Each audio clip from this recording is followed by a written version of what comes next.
What is going on, everybody? Welcome back to How's It Going to End? How you doing? That's great. I'm great too. I'm great right now, within the last 15 seconds. Welcome back to the podcast. It's nice to start doing it again. I want to say I stopped because of I moved within the last 7 months. I started a new job with a pretty random schedule within the last 7 months. But I want to say that's if I'm being honest, that's probably 30% of why I took a fucking break. The other 70% just being general laziness, general procrastination, general lack of will to live. I would say that's probably up there. But I'm back. We're starting it up again, and I have some fucking things planned, hopefully. Some things that if they fucking go through, I'm going to flip the fuck out. Just because of general fucking momentum that they would have. But yeah, it's nice to be back. It's nice to talk to a camera and into a microphone again, even if nobody's listening, because I do it in general, but now I get to go back to recording it, and it's fun. I can't lie, it's fun. I moved to Brooklyn in December of last year. Old buddy from fucking college who I didn't. It's one of those friends where you meet them and then you're like, all right, well now we're gonna end up going separate ways, I guess, and then you sort of remain in touch. Like we would see a movie every 6 months or something. But she hit me up. She was like, hey, we're looking for a third. And it's the same day I got this new job at a movie theater. I started working at a movie theater in Manhattan, which has been a lot of fucking weird fun, a lot of frustration. That's general service industry frustration. But I think there's a very particular kind when it comes to a movie theater, especially the movie theater I work at. It's more of a independent theater. It doesn't play a lot of the popular stuff. A lot of, a lot of the movies that get nominated for Oscars that you go, I've never fucking heard of this movie in my life, which is fine. You know what I mean? It's a good time. My contempt for the elderly has grown exponentially. I'll say that. Holy fucking shit are the worst people on this planet, the people that are just 50 and up. I'm not calling 50-year-olds elderly. I'm just going from a certain particular age bracket. As soon as you hit fucking 48, 49, holy shit, you become the worst person on the planet. And they all congregate at this theater. It's like a really, cultural theater. It's a very cinema type theater, which is it's a fun time. It's not awful. But holy shit, do these people suck. And since working there, it's been too random of a schedule, and trying to work up the enthusiasm to actually start doing the podcast again has been tough. But I'm doing it, and I'm going to keep trying to do it. I got a new place, new setup. It's not terrible for now. We're going to work on it. But yeah, man, it's good. It's good to be talking to somebody. My following has grown significantly since the last. I think I hit 100,000 last year. I'm at 132 right now, which is kind of fucking insane. A lot of people checking it out, or the page out, the Instagram page out, which I'm assuming that's where you're from. If you are, how's it going? Thanks for joining me again. Thanks for taking the time. This is not going to be a real episode. I'm going to talk for maybe 20 minutes, half hour, just about some stuff that I want to kind of fucking go over and catch up with. But I am definitely planning more of a comeback, especially with interviews and talking to people that I'm just genuinely interested in, that talking to fills me with actual fucking life. You know what I mean? But yeah, moved to Brooklyn, started a new job at the movie theater. Holy shit, is it fucking wild to work at a movie theater. It's not crazy. There aren't antics or anything going on, but fucking you guys suck as movie theater customers. Not you guys, but people. The best way to be a movie theater customer is to work in a movie theater and know what not to do generally. Don't go. Here's some tips from a current movie theater employee. If you're going to bring snacks in, have it be snacks. You know what I mean? I get it. Shit's fucking expensive. And I'm not going to pay $7 for a water. I will never pay $7 for a water. Not going to happen. I understand if you're there and you don't want to go somewhere else to get water, you're going to end up paying. Fine. That's your fucking thing. I'm never going to fucking do that in my life. There's a deli down the block. I'm going to grab fucking $20 worth of snacks. That's going to be $60 at the theater. Get the fuck out of here. But if you're going to bring snacks in, have it be snacks. Have it be candy. You know what I mean? General movie theater snacks. I found a tub of cottage cheese. Now, I found a tub of cottage cheese, is what I said, and I hope you heard that. I found an empty tub of cottage cheese. on the floor besides a seat. Cleaned out.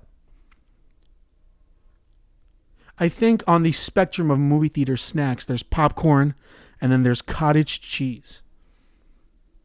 And the person didn't even have the fucking shame to take it away with them, to throw it out, to make sure that no one finds a tub of cottage cheese and goes, there's an animal out there eating cottage cheese in a movie theater. I think if I would never, if I had cottage cheese in a movie theater, I would never, but if I did, but I would never, but if I would cut it into little pieces at the end of the movie, the empty cottage cheese container, and I would spread it in like different states so nobody knew that I brought cottage cheese to the movies. And this person just left it there like, you know what, not my problem. And in a way, I admire it, but also fuck that person, because I had to take an empty cottage cheese container that was cleaned out and throw it out. So thanks for that person out there. If you did that, fuck you. But also, kind of cool, but fuck you. I found an orange in the cup holder once. I couldn't tell what it was in the dark. I touched it. Juice squirted all over my hand. So that was cool. And of course, there's the general people that just leave popcorn everywhere. I saw someone on Twitter that said, does anyone else do this after their movie? And she just took her popcorn and she dumped it. There's a video of someone just being like, dumping their popcorn all over the floor. And the rage that runs through me when I see something like that. I mean, I don't know. I hope something irreversible happens to you. If you leave your shit at a movie theater on the floor, if you leave, I understand, hey man, not every piece of popcorn is going to make it in your fucking pie hole. But if there's a fucking catastrophic mess at your seats and you just fucking dip, I hope something irreversible happens to you on the way home. I hope on your way home, you get into an accident that doesn't take your life, but it leaves you irreversibly damaged in some way. Because holy shit, are you a pile of shit that deserves that? Just mounds of popcorn on the floor and then someone being like, whoops, walking by. You know what happened the other fucking day? Old couple. Have to be pushing 80 or something. They had to take the elevator to leave, not walking up those stairs. Old couples leaving their theater and they're giggling. Hee hee hoo hoo hoo hoo hee, like that, walking out the theater, doing old people giggles, you know, hee hee hoo hoo hoo, like that, walking out.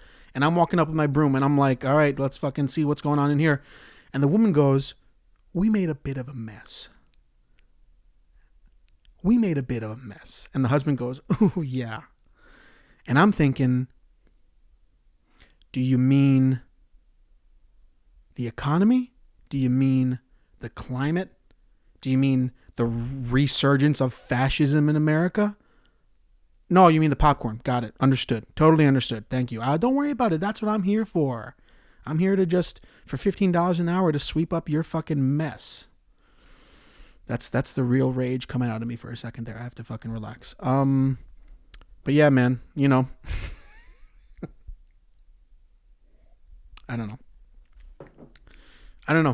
know. It's not been awful. I know it's fine. It's awful, but it's fine. You know what I mean?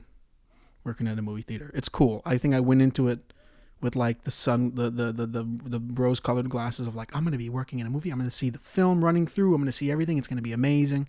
It's like, no, man, everything's on like USBs or hard drives, and the romanticism of it all.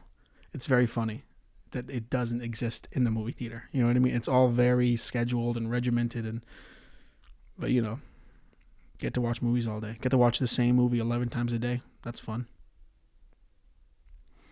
You know, I've been catching the tail end of Asteroid City every fucking day. I haven't seen it yet, but I know how it ends.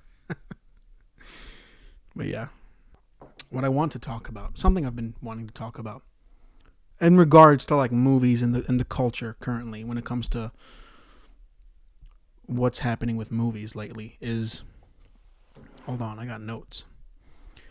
There's this like, it's kind of everyone. It's a rare thing when you talk about something and everybody knows what you're talking about, especially when it comes to movies and stuff like that. For example, the general consensus around any movie costing more than like 150, 200 million, especially within the last 3 years, has been like, it sucks.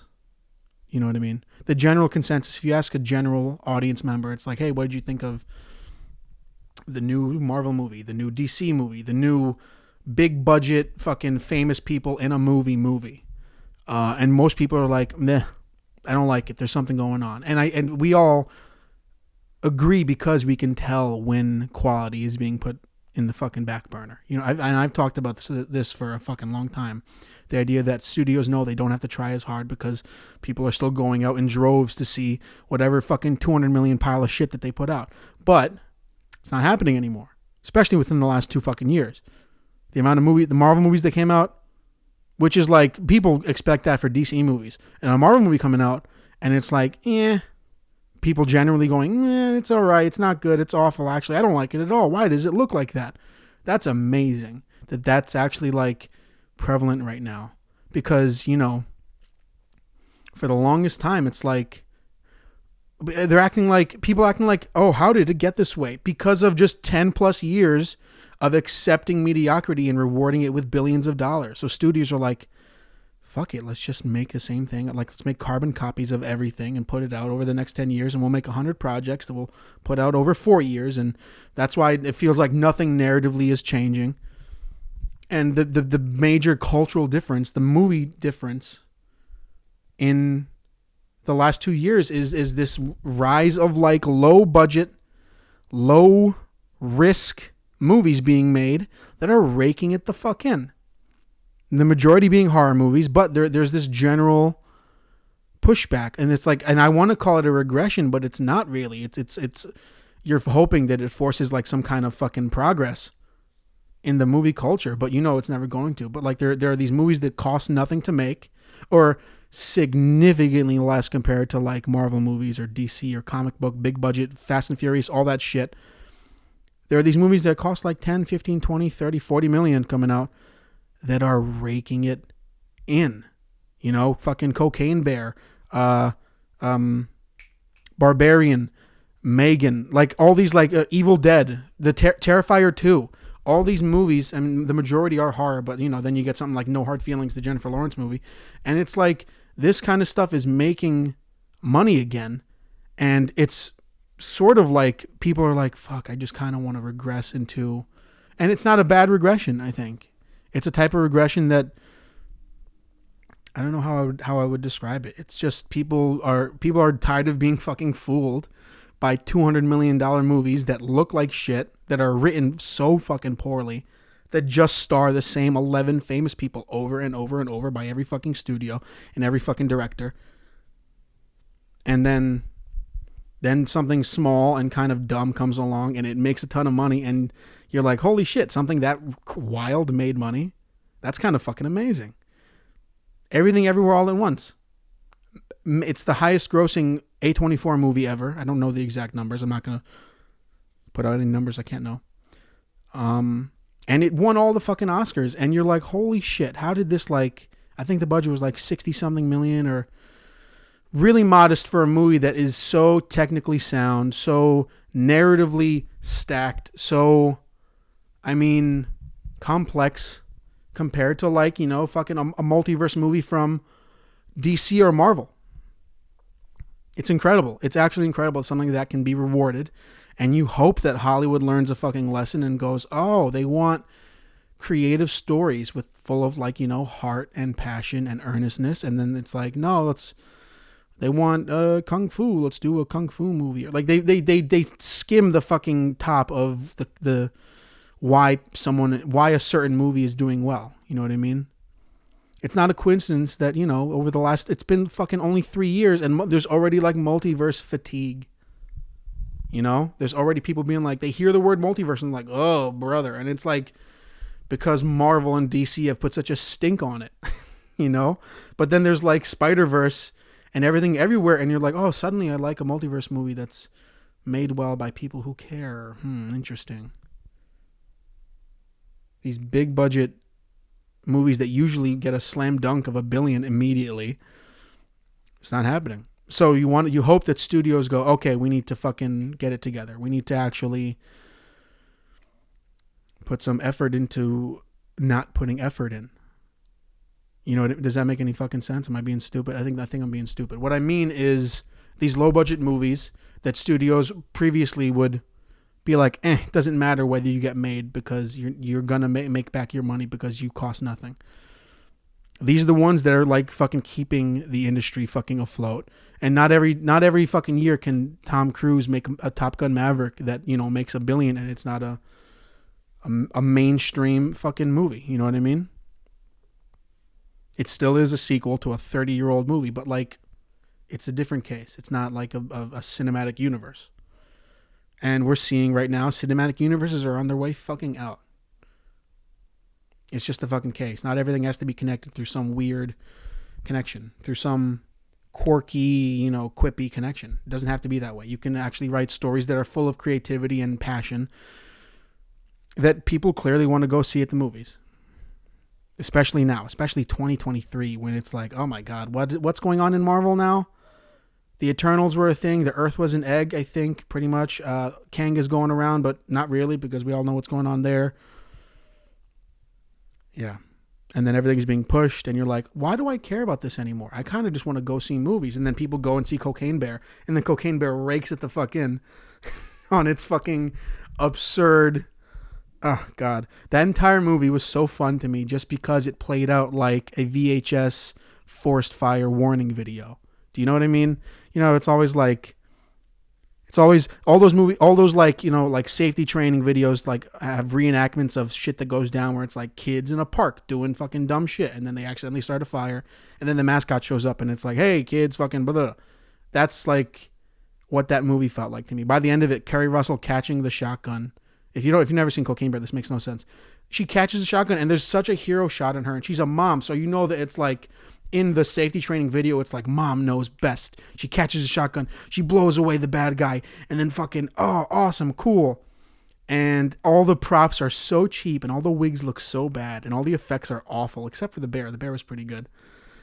And everything is so melodramatic and I fucking loved it because it's fun and it's goofy and it's stupid. And it fucking made money because people wanted to go see fun, goofy, and stupid. They don't need to see fucking, you know, 3 shows to understand a movie that will get payoff in fucking 3 years. You know what I mean? It's a fun time, man. And just going back to the multiverse thing for a second, it's like the novelty of the multiverse is not that you can cash in on the last 40 years of an IP. I mean, it is in like the case of like Spider-Man No Way Home or something like that where you get to bring in Tobey Maguire and it makes a ton of money because of that only. Because we can all agree No Way Home is not a great movie. It's good because of the things that aren't connected to the MCU. You know what I mean? But like already, people are tired of the multiverse. And it makes sense. It's not being used correctly. Multiverse of Madness, No Way Home... What else? The next Deadpool movie is going to bring back fucking Jennifer Gardner and Ben Affleck as Daredevil and Elektra. And it's like, I don't give a fuck. It's not a coincidence the movies that are succeeding are the ones with an actual story, not just banking on like, hey, you remember the fucking guy from that thing? I'm over it, man. And I think other people are too, and you can tell. People are like, as soon as you hear Multiverse in a trailer in the theater, there's a fucking wave of groans. No one really gives a fuck anymore. It's just turning people off at this point. And you hope that that there's a lesson to be learned, but of course there's not. The perfect example is like the fucking Nicole Kidman ad. Like they're making another and they're going to lean into the ridiculousness of it rather than leaning into not the irony. What's it called? What's the word? Like Nicole Kidman is not going to a movie theater. She's not one of us that goes to a movie theater. She's not doing it. It doesn't happen. That's why it's a joke now. Because taking something that I think when it first came out, people took it seriously, but at this point, it's like obviously a joke. People bring scripts and they dress like her, and it just trivializes everything. And the joke there is like Nicole Kidman is not one of us. She's not a regular person that goes to the movies, who watches Wonder Woman and then feels like, ooh, wow. It doesn't fucking happen. It's not real. And then AMC is like, oh shit, it's popular. Let's make another one with her. And it's like, It's just every fucking it's the result of living in a capitalist society where everything is like fucking grow, and no sense of like real progression. All right, this is where we're gonna end this. This is fun. This was a good little jumping back in point for the podcast. I'm gonna turn my fucking AC back on because it's 90 degrees out right now, and I turned it off for the audio. All right, this was fun. I'll see you guys again. Follow on the socials at Comedian of Cinema. Yeah, goodbye.